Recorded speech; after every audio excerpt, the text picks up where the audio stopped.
Yurika Prastika akui sempat konsumsi narkoba saat merasa dirinya tidak terkenal lagi.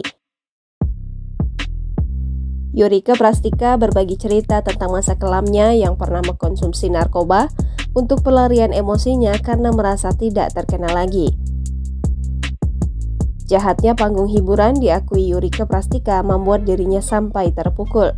Ia merasa dilupakan orang saat karirnya sedang berada di puncak. Karena merasa tak terkenal dan tersisihkan, membuat Yurika merasa mentalnya hancur dan tidak percaya diri lagi menjalani karir. Wanita berusia 53 tahun itu seakan sia-sia sudah terkenal namun begitu cepat dilupakan banyak orang. Pasalnya, kala itu Yurika tengah ramai menerima tawaran pekerjaan baik film ataupun sinetron. Namun ia tersisihkan karena usianya tak muda lagi. Janda satu anak itu menyebut dirinya salah pergaulan.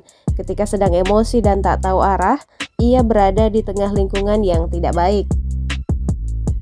Berjalannya waktu, wanita yang kerap disapa bom seks tersebut akhirnya bersamai dengan diri sendiri dan mulai menjauhi narkotika yang bisa merusak kehidupannya.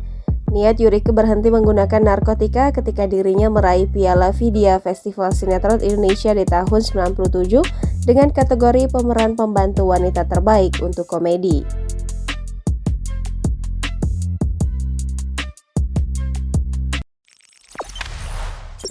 Jangan lupa subscribe, share, komen, dan like ya!